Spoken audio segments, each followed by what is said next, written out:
right. And thank you again, Lenore and Joe, for being here for this conversation.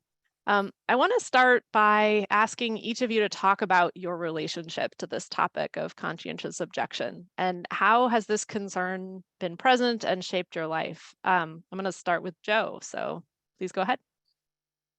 Thank you, Alicia, and thanks for everybody joining. I should say at the front that I don't think there's any one way that someone makes a journey to becoming a conscientious objector. I'll share my story, but I don't presume that it is the same as everybody else's. I was born in February 1945 when the World War II was still going on, and was named after two uncles who were still in combat zones in case they didn't come back. So right from the beginning of my life, war was a big thing.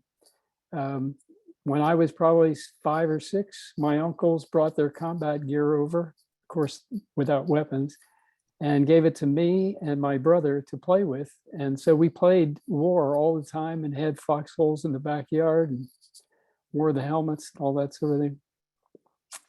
And then I remember on my journey toward becoming a CO that as a middle schooler, my role model was a guy in high school in Blanchester, Ohio, who was a basketball player, a really good one. And he got an appointment to West Point. And I thought, boy, that's what I want to do. I want to go to the West Point Academy.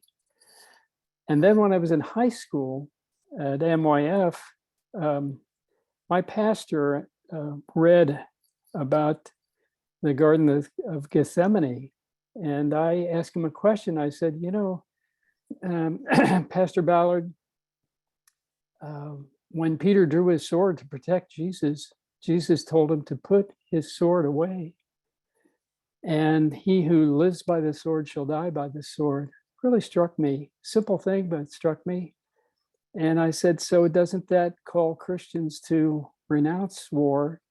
And he said, well, you could read the scripture that way, but it'd get you in a whole lot of trouble. And that was kind of the end of that conversation. And then in college, I learned all about the Holocaust, the World War II, the Nuremberg principles, rules of war, international rules of war. And I was torn between, was I for Mahatma Gandhi and Martin Luther King for nonviolence, and that would make me a pacifist too, or was I for St. Augustine and Reinhold Niebuhr for just war? And I couldn't make up my mind, but I did know that I was very upset by the inequality of the draft.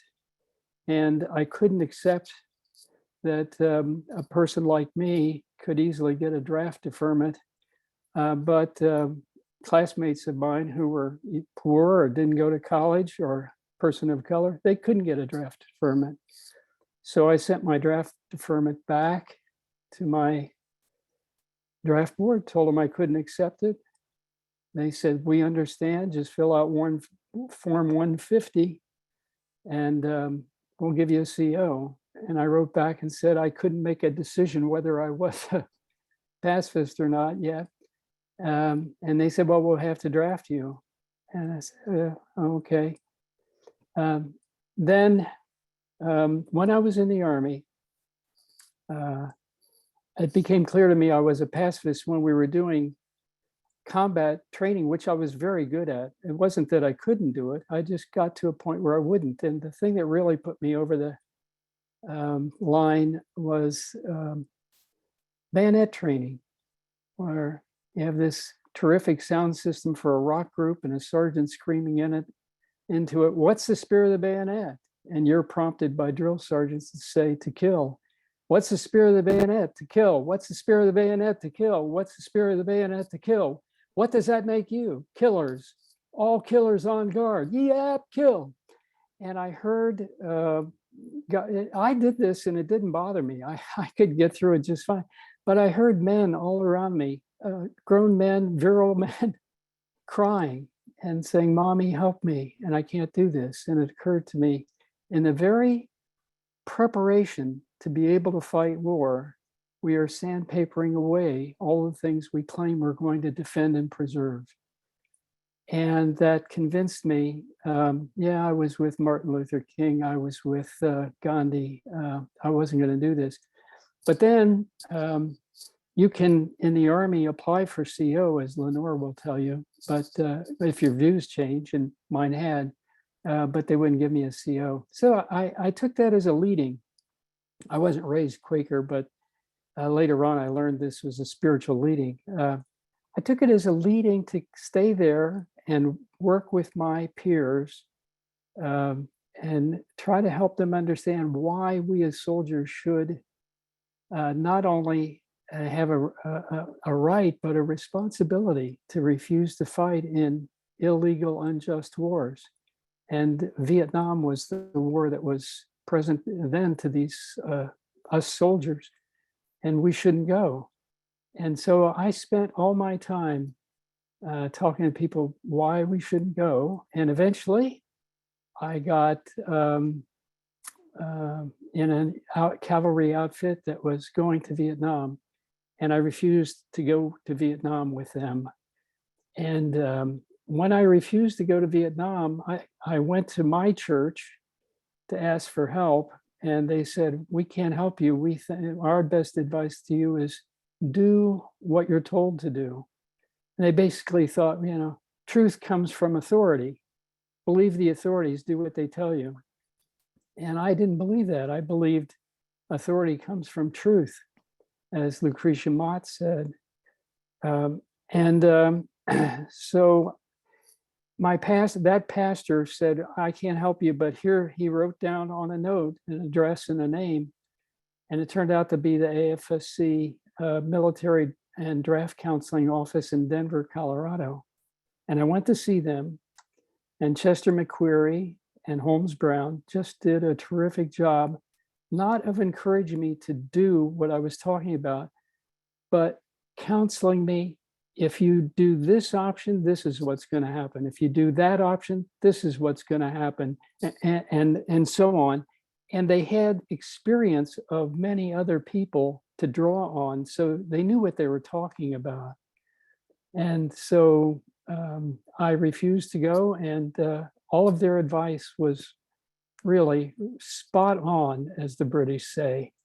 And that convinced me that, wow, these Quakers, they really do know how to put New Testament truths into action today. And that was how I moved to become a CO. Yeah, thanks. Thanks, Joe. And Lenore, some of this may sound familiar to the work you do. Do you want to talk about that? Yeah, thanks, Joe. And thanks for everybody for being here. So for about the last 20 years, I've been working as a resource counselor with Quaker House and the GI Rights Hotline. And Quaker House began around the same time that Joe was just describing, when another soldier hitchhiked from Fort Bragg up to the Chapel Hill Friends meeting looking for help to become a conscientious objector. And after the war, so Friends meetings in North Carolina organized to start Quaker House, and after the war, kept on working with conscientious objectors and anybody really who wanted to get out of the military. And in 1995, Quaker House joined up with the Central Committee on Conscientious Objection, the Center on Conscience and War, and other groups, AFSC, to create the GI Rights Hotline, which was for the first time, a toll-free number that people could call from anywhere in the country if they wanted help getting out of the military, but also with other issues, grievances and complaints. And if they were AWOL, they could get help by calling. So my story in getting involved with Quaker House began really back in 1991. I was a senior graduating from college when the United States invaded Iraq for the first time. And I started to protest that war. And I kept on protesting US war making throughout the next decade as a young adult. And in the late 90s, I was attending the Durham Friends meeting, and I was invited to be on the board of Quaker House. And at the time, as a board member, my job was to support the director who was taking calls on the GI Rights Hotline. And I quickly just became really enthralled and mesmerized by the stories that I was hearing from the director. At the time, there was no internet easily accessible to people, and no cell phones. So people, sometimes they would just find the Quaker House's number scrawled on the underside of the bunk they were sleeping in the barracks, or through a paper ad in the newspaper on their base.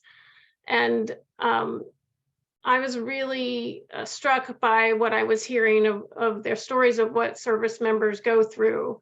And my direct interaction with military members up to that time had been very limited. I was a peace activist. I had known someone in high school who graduated and joined the Army, and he went to the first Gulf War that I had protested. And he, sadly, I had heard that he had come home and committed suicide after that. And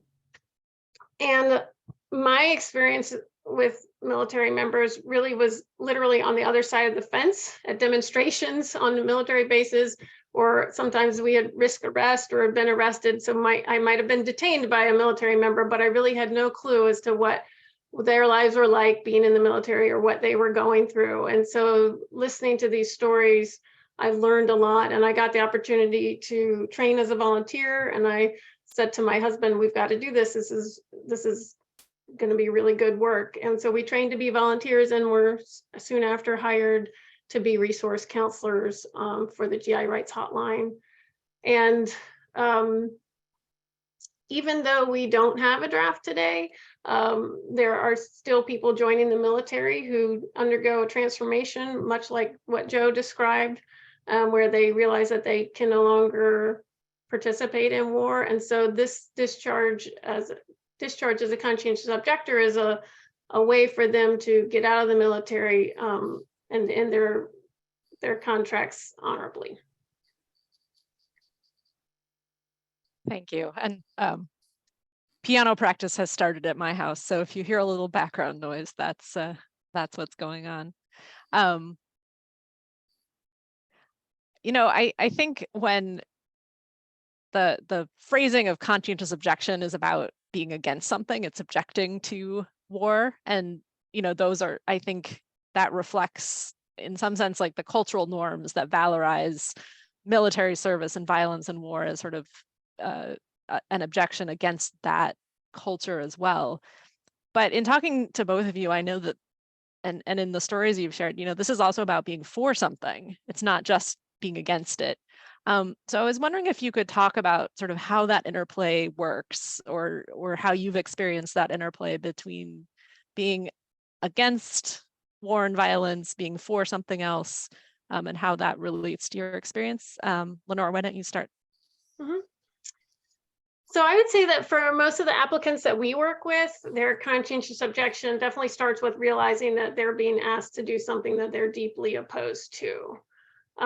Nearly all of the conscientious objectors we work with are in their late teens or 20s, and they are figuring out a lot of things at that point in their life. And some recruits ship out to basic training, and then immediately, as soon as they start shooting weapons at human-shaped targets, they start questioning their decision. Others get repulsed by those cadences that Joe was talking about, that they're asked to chant, and they're just really horrified by the cadences, and they're really even more horrified by the enthusiasm that some of their fellow military members show when they're doing those same chants. And then I've also had conscientious objectors tell me that they were really shaken up by stories that their drill sergeants told, and not just the stories they told about their time in combat, but the visible emotional distress that they displayed in telling those stories. And so the trauma that they saw in their own drill sergeants was really disturbing to them. But some of this doesn't always happen in the training. It can take place years later. Some people fly through training with very happy and move up the ranks. But years later, after combat or deployment, or they have an experience or a series of experiences that really brings things into clarity for them. In 2020, during the height of the Black Lives Matter movement after George Floyd was killed, We got a lot of calls from National Guardsmen and women who had been called up to help police things in US cities, and they felt very opposed to policing their own people, and for that cause. Other people get called to do border patrol duty and they feel very uncomfortable doing that. So it could be any number of things that people realize that they're opposed to. But usually as they realize their opposition, they also start to figure out what they are for. And it can be a complicated and confusing process. The way somebody gets out as a conscientious objector is they apply for discharge. They have to put together a written application. And in that application, they have to say what their beliefs are that lead to their conscientious objection. And they also have to talk about how they got to that belief. And so it's really, a lot of times when they're putting together that application, they really start to clarify, okay, I know what I'm opposed to. What am I really in favor of? What do I want to live for? And it's actually quite a moving process for us to be able to witness people go through and to work with them on. I was going to share a story of a conscientious objector from Fort Bragg that has given me permission to share his story because I think it demonstrates some of both what he was opposed to and what he was for. Eric was in the Army for 8 years before he got out as a conscientious objector. And most of that time he served as a combat medic. And he was deployed twice, once to Iraq and once to Afghanistan. So you can imagine that he had a lot of experiences. Some of them were extremely traumatizing. And some of these, I should just give a little warning here, some of this is a little hard to hear. He, as a combat medic, one of his jobs was to retrieve the bodies of US service members who were killed in IED explosions. At least twice he came under fire personally while he was in Iraq. And the second time it was through somebody blew up a car in a crowded area very near where he was. And at that moment, his vision went red. He started, he really just, what he calls is he felt this rage monster rising up in him. And he ran to his weapon and he was getting ready to just fire indiscriminately at everybody because he was a little bit out of his mind with terror. And another explosion went off and a friend actually pulled him to safety. So he did not pull the trigger. And later when he looked back on that, he was horrified by what had happened to him in that moment, because he didn't feel like that was really who he wanted to be. And so he also started to think about the so-called enemy while he was there. And what he believed at the time was that people really wanted peace. And he was horrified about what they did, but he also was horrified about some of the attitudes of his fellow soldiers. And he particularly remembered a soldier who was driving a Humvee and struck a child and killed the child. And instead of showing any sign of remorse, he just kind of waved it off and said, well, that's just a future terrorist. So Eric chose to stay in the Army after that. He really, and this is where I think it becomes clear what he wanted. He really wanted to make a difference as a medic. He really wanted to heal people. He really wanted to save lives. And at the time, this was the best way he could figure out to do it. He deployed to Afghanistan. And there he developed relationships with local Afghans, especially with the children. But after a gun battle, he would think about the enemy dying. And instead of thinking of them as enemy, he thought about how they were fathers and brothers and sons and friends. When he returned to Fort Bragg, he applied for and was selected to enter the Special Forces training as a Green Beret medic. The motto of the Green Berets is to free the oppressed. And Eric really took that to heart. He felt like doing this would put him with a higher caliber of soldier. So he would hopefully get away with some of the attitudes that disturbed him, and that he would be able to really put his medical skills to good use. And he loved the part of the training that talked about how to heal and parts of the body and what the body needed to heal. But he also had to go through a lot more combat training, and this was very disturbing to him. So in the end, there was a training that he had to do. He was exhausted, sleep deprived, and he had a vision while he was waiting for this training to begin. And the training was to fire into the kill zone and to take no prisoners. And in his vision, he saw himself, that rage monster again, just indiscriminately firing at people and taking lives. And it was very real to him. And he saw his country congratulating him for committing these murders and enjoying what he was doing. But in real life, when he came out of the vision, he realized that this is not what I want. And I want a different life. And he immediately quit the Special Forces training. And soon after that, he found out that he could apply for conscientious objection, and he did, and he got out of the Army. So we can see in his story what he objected to, and we can also see what he was for. He wanted connection with people. He wanted empathy. He wanted to heal people, and he wanted to save lives. And that empathy with the so-called enemy is something that a lot of the conscientious objectors we work with have. I think it's one of the big motivations behind why they apply. Thank you. That's such a powerful story. I think just the transformation multiple times throughout his experience. I know, Joe, you talked a little bit about some of what you were against and for in your previous answer, but do you want to add to that? Well, yeah, sure. I'll just say a couple of things. Well, in terms of when you're a CO, you're not just saying I'm opposed to war and killing. You're not saying I'm opposed to serving in the military. In fact, many COs, I'm not presuming to speak for all of them, but many COs find, as Lenore may be suggesting too, a life of service afterwards. And you find ways to serve by working maybe in community organizations, or maybe by becoming a teacher, or maybe by working in a nonprofit organization that is promoting housing. You can imagine a range of positive things that people want to do with their lives.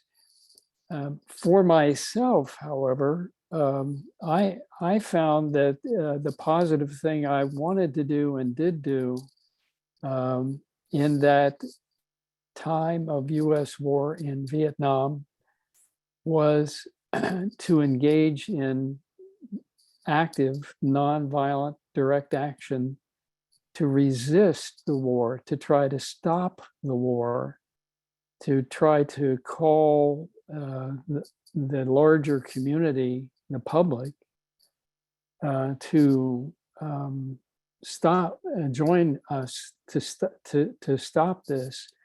And I took seriously the idea that when one resists and accepts the consequences of the resistance, it may expose to the larger community a truth. If they watch you suffering, they may be moved to see, oh, yeah, I didn't understand before. I understand now. So I'll give you one quick example, and then I'll stop. But in terms of positive resistance, I was working with the AFSC in nonviolent direct action, and Beth Volk and Robert Levering and David Hartzell and I organized a nonviolent canoe blockade of a U.S. aircraft carrier that was leaving Hampton Roads, Virginia, for bombing. Nixon was sending it off to shift from using soldiers to using planes and bombs to fight the war. And we, 13 canoes went out there and held up this enormous aircraft carrier. And unless you're in a canoe right underneath the bow, you can't imagine how big that is. And we held him off for quite a while. Active duty soldier saying goodbye to a friend who was on that ship and was on the dock. He stripped down to his underpants, dove in and came over and swam over and asked, "Can we join you?"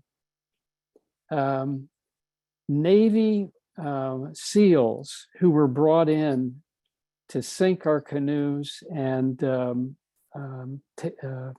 constrain us ended up at the end of the day saying to me, "Could we exchange phone numbers so that the next time there's a ship leaving, we can let you know and you can come up here and do this again?" And by the time the ship had gone through the Panama Canal and gotten to the Pacific Ocean, presumably some naval personnel on that ship put junk into the steering gear and disabled the ship, but had to return to the coast for repairs before it could go back to Vietnam. So active resistance can invite others to help to stop the war so you can make peace. Great, thank you. We've talked a little bit about the connection between your stories and Quakerism and the ways that the Quaker testimony of pursuing peace and not participating in violence are so core to our faith tradition.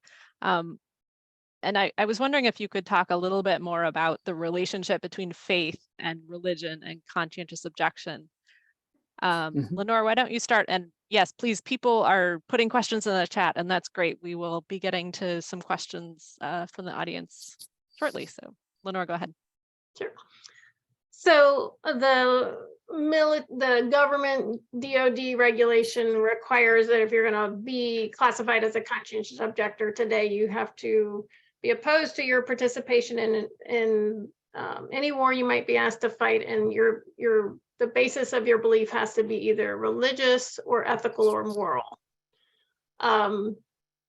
So you don't have to be part of a peace church to be a conscientious objector, but you do have to have beliefs that are, if they're not religious, they have to function in your life almost as if they were your religion. So they have to be strong and deeply held. And so when we work with conscientious objectors, I think that term faith is a pretty broad category, and we talk about it in pretty broad and general terms because it looks different for every person who applies, and that's totally okay. We've helped applicants who have come from very diverse faith backgrounds. We've worked with a number of Christians, including some more fundamentalists. We've worked with Catholics, Jehovah's Witnesses. I'm working with a CO in the Salvation Army right now. And we've worked with Quakers and others from traditional peace churches. But we've also worked with Buddhists and we've worked with Muslims.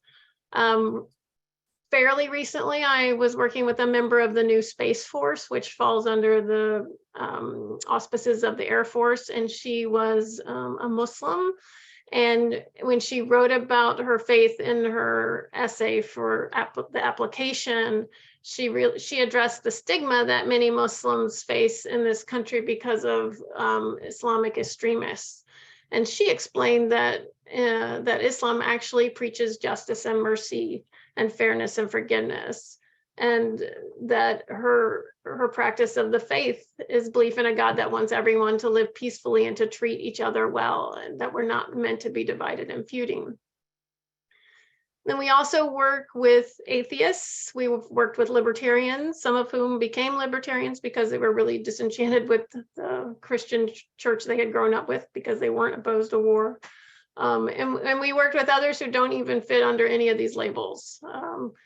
One interesting applicant that we worked with recently was a young man who joined the Marine Corps. He was very motivated. He had no problem going through training, and he entered the fleet. And at some point, he just became very interested in UFOs from a scientific perspective. And he did a lot of research. He learned about at least one UFO that had been confirmed by the Navy, and he also learned that the Air Force was doing research on the topics. And he decided that he wanted to try to witness a UFO sighting himself to see what this was all about. And he went to a place in North Carolina where many had been seen, and he had an experience where he saw one.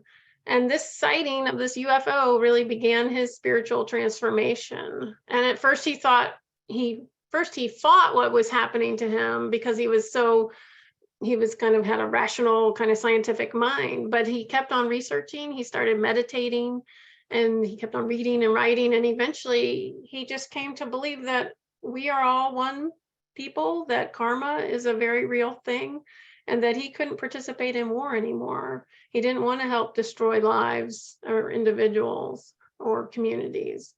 And because his beliefs became the controlling force in his life, and the military recognized that, and he was able to get discharged from the Marines. So faith and spirituality is a very broad and interesting topic that definitely is the basis for beliefs for the conscientious objectors who are applying today. What about you, Joe?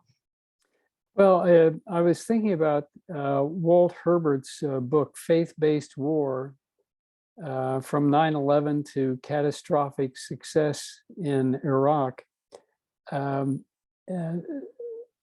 There is a faith around the world, that a faithful belief that making war is necessary, that making war can lead to peace. And despite year after year, decade after decade, century after century, that being proven not to be true, that a lot of people stick with that faith.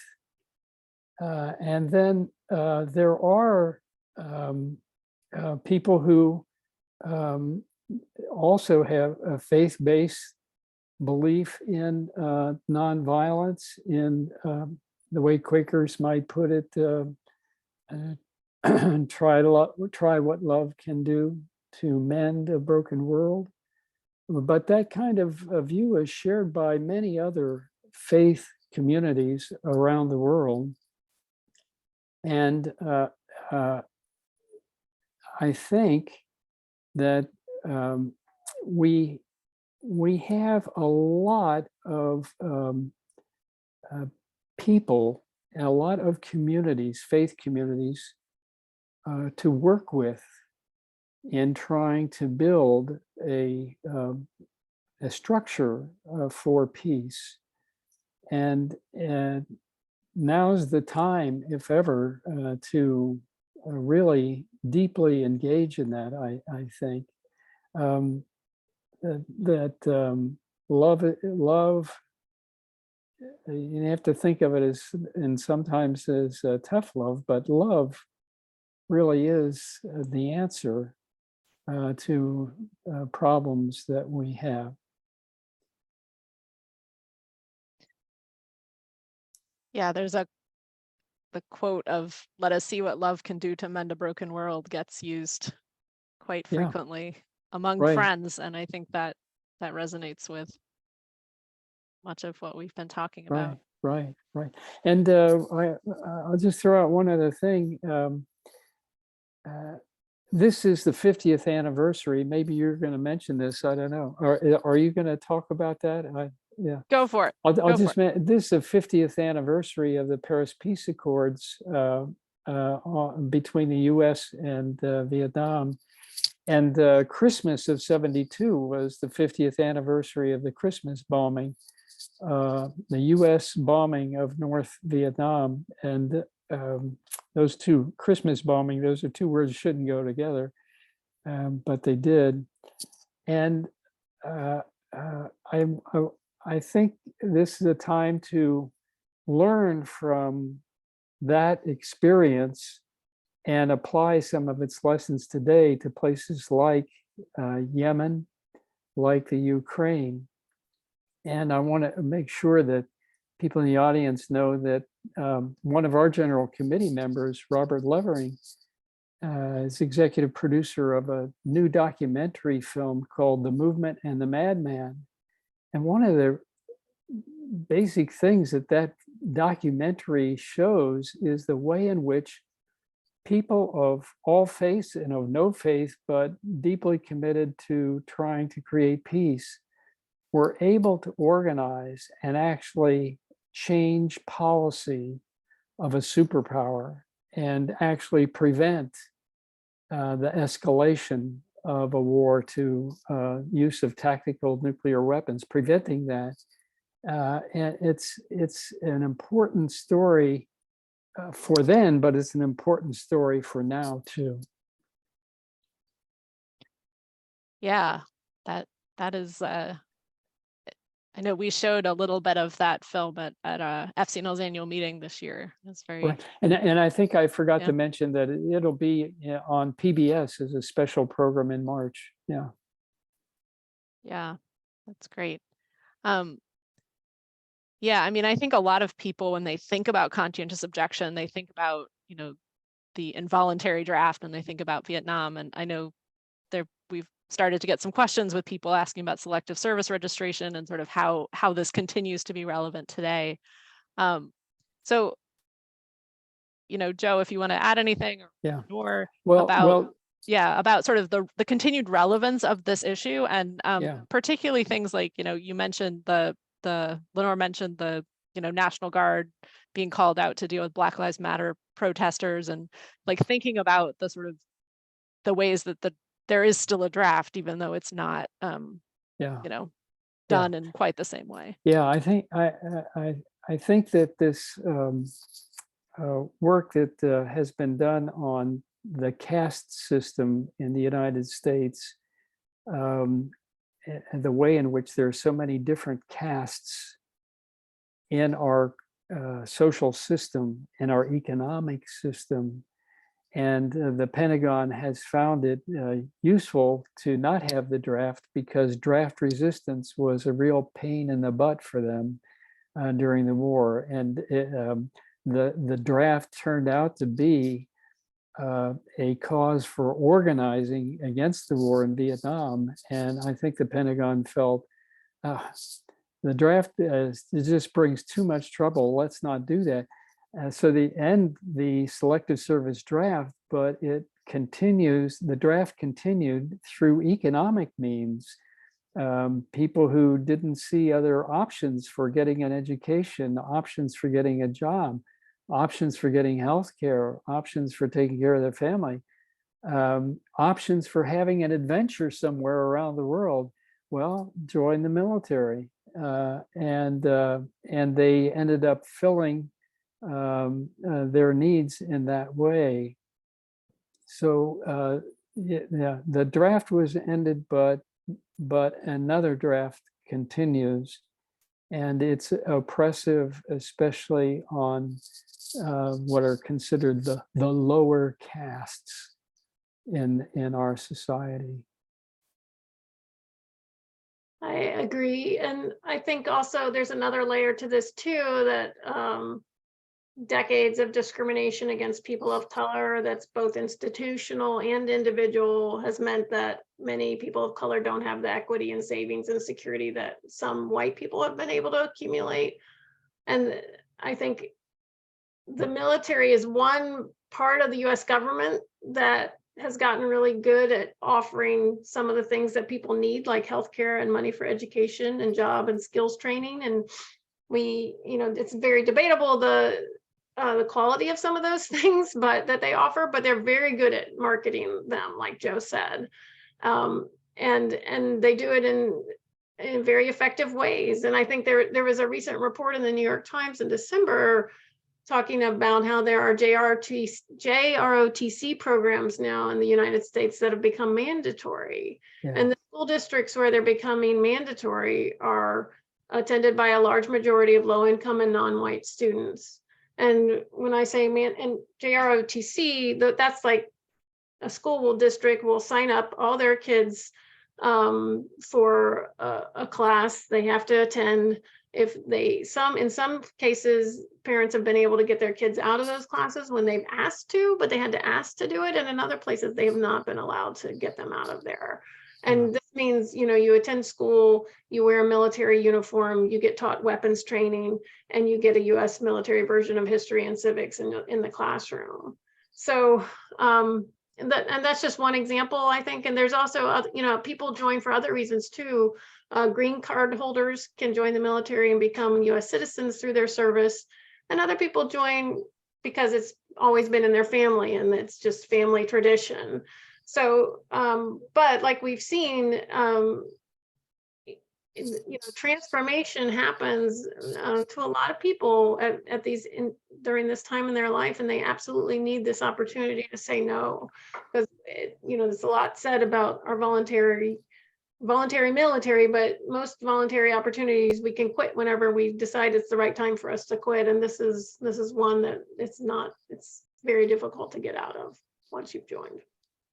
Yeah, and I saw someone in the chat mentioning that selective service is still on the books, and that is definitely true. And in fact, there have been efforts recently to expand it. Right now, only men have to register, and there have been efforts to expand it to women. And so FCNL has been active on opposing that. And I know Diane Randall testified at a hearing about that as well in the last few years. So this is still a very live issue, even if it shifts the way it appears. I know we've gotten a lot of questions coming in, and I think there's a lot of expertise in this audience. I'm sure we could have a really fascinating conversation with all 140 of you about this issue and your experience and things like that. But I want to get to some of these questions that have come in. A number of questions about the war in Ukraine and the challenges of, conscientious objection status there. I know that's not necessarily the U.S. military, but I don't know if either of you have thoughts on that topic. Well, I'll jump in and say I know that people can be pulled in different directions, or apparently different directions, saying, well, I'm opposed to war, I'm a conscientious objector, but on the other hand, maybe I have to support just war because Ukraine is the victim of aggression, and don't we have to do something about that? And it is quite a challenging problem to deal with.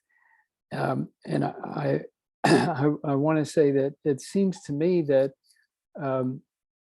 the Ukrainians and their allies, well, they have to decide what they want to do about that. But I feel like the peace movement, the faith community, and the civil society need to take actions, whatever Ukraine decides. And it seems to me one of the actions is to try to encourage and support the resistance to that aggression by Russian people. Just as we tried to promote that here in the United States when the US was the aggressor in Southeast Asia. And we need to be able to communicate stories of such resistance and show that yeah, you pay a price, but it may be worth the price. I know for myself, everybody told me, if you resist this war the way you're talking about, you will ruin the rest of your life. It will be the end of it. No, it was the beginning of a new world that I hadn't imagined myself in, and it worked out in wonderful ways. Not that there was never any suffering, it wasn't that, but just wonderful opportunities. And I think one of the things we need to be doing is everything we can in concert with people in Europe to try to encourage resistance to that aggression. But we need also not to forget something like this is going on in Yemen. And there are other such countries, and there does seem to be a racial bias about what's covered in the news and what people pay attention to.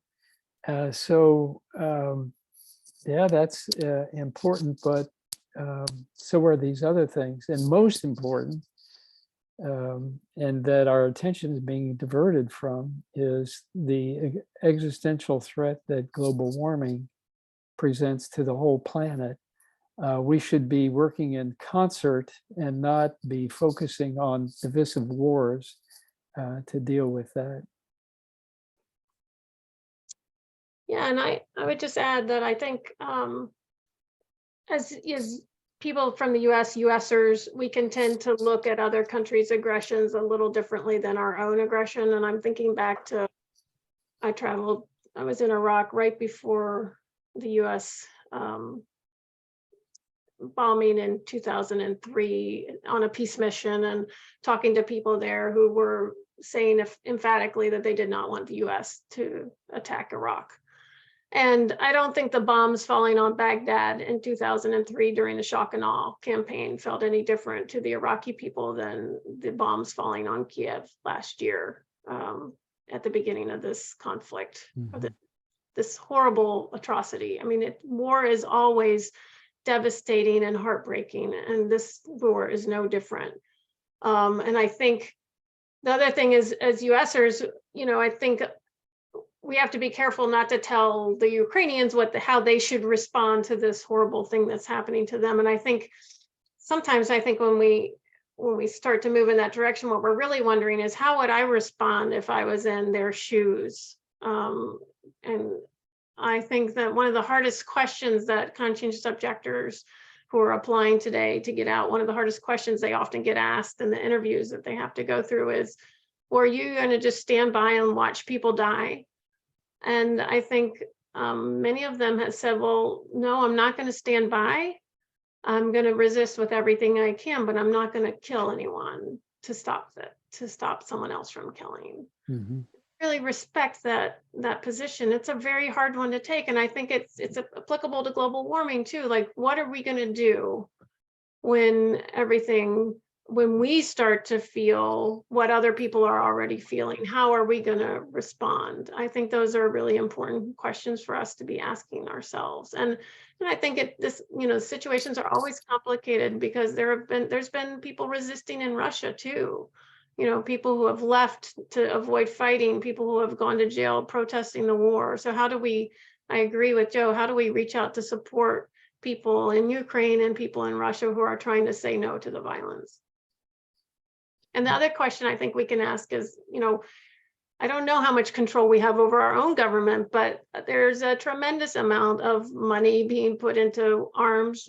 And, the one thing that's definitely happening in this conflict is that there are companies making a lot of money off of the killing. And I think that, one thing that we can think about is, how do we hold our government, accountable how are we fueling the flames here? What are we doing? And I think those are really hard questions. They're not easy to answer. Yes, it can be very difficult, because the military is so embedded in so many of our institutions, and the idea that supporting the military and is the answer for aggression and violence. And I know there's been a few questions about the school programs, and Lenore mentioned the JROTC program. And, I know at FCNL, there's this really kind of very cool project that we've been working on called the Dismantling Racism and Militarism Project, that's really looking at the sort of intellectual sort of, what are the alternatives to this mindset that that military answers are the right answers.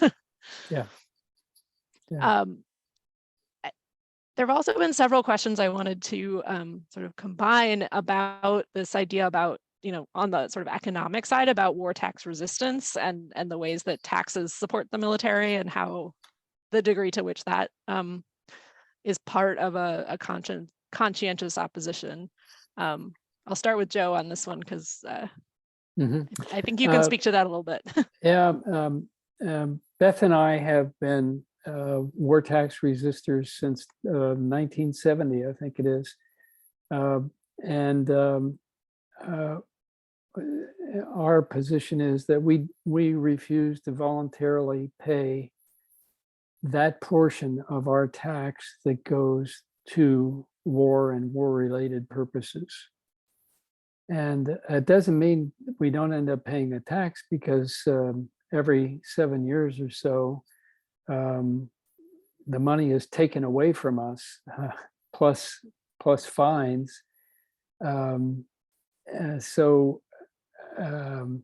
I can't claim that my dollars aren't going for war. I can only say that I refuse to voluntarily give those tax dollars. And we keep money aside, saying this is the money that we were supposed to pay, that the government says we're supposed to pay for war. We're willing to take this fund and pay taxes as long as you tell us that it goes to civilian needs, civilian purposes. They never take that money. But I think the war tax resistance is an important witness among many.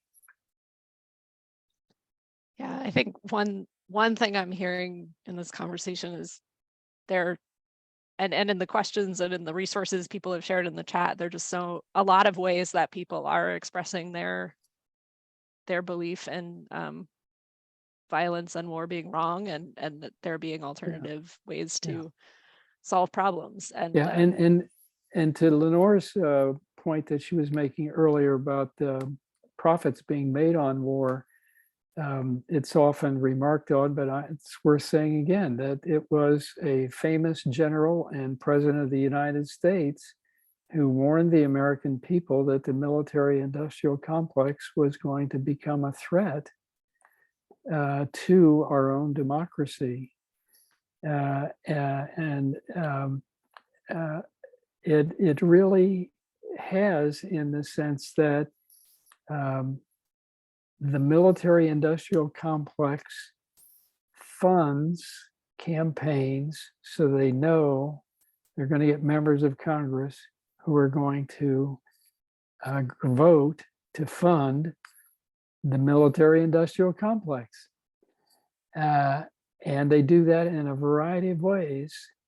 And it is a structural problem that needs to be addressed.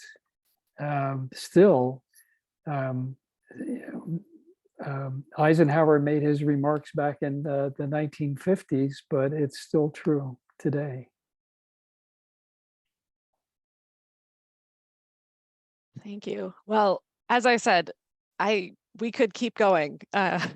There's so much to get into in this conversation, and I think we probably need to do some follow-up conversations to dig into some of these and hear some more of the perspectives in our network on this.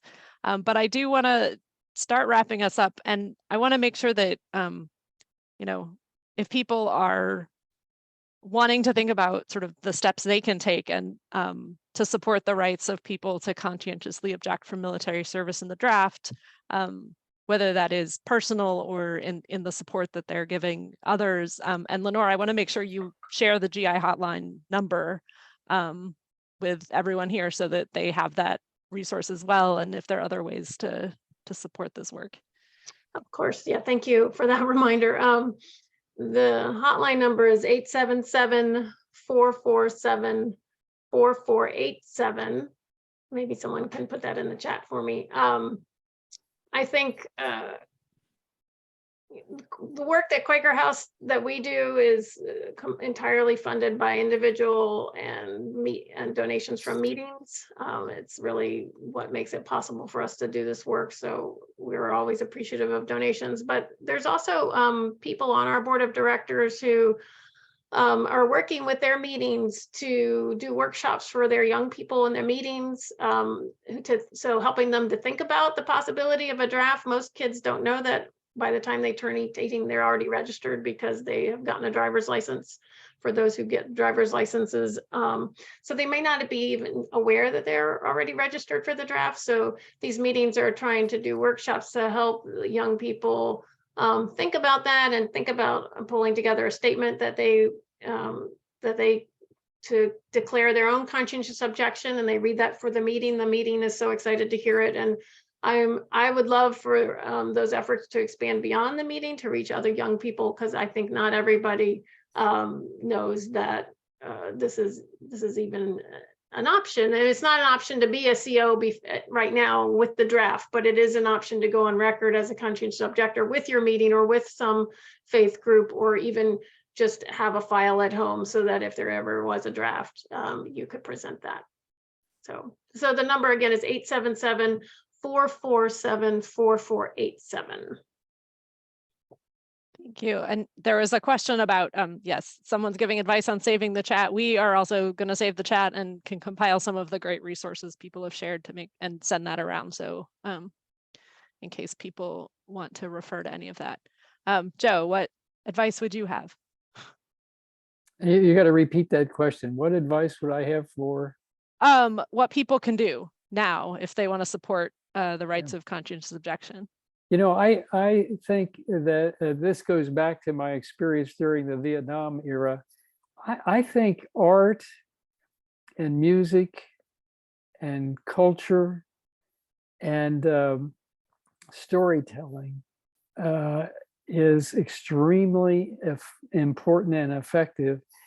And so at the community base, the more storytelling that can be done, the more cultural activities with music and art that can be done, it really helps to, shine light on the problem, and bring light into this dim space. And so that I hope people will really do that and enjoy doing it. Yeah. Well, thank you. And thank you everyone for your very active participation and enthusiasm and care of this conversation. And I will turn this back over to Claire for a few closing remarks, but I hope everyone has a wonderful evening. Thank you again for being here. Thank you, everyone. Thank you. Before we conclude our event for this evening, I want to share a few things with you all. If you were inspired by tonight's discussion and want to learn more, check out this article about abolishing the Selective Service written by FCNL's communication strategist, Alex Franson. And save the date for our February 23rd Quaker Changemaker event on migration policy. Watch your email for an announcement about that coming soon. Thank you all so much for joining this Quaker Changemaker event. Thank you to our panelists, Lenore and Joe, and thank you to Alicia for moderating this discussion. Have a great night, everyone, and we hope to see you next month.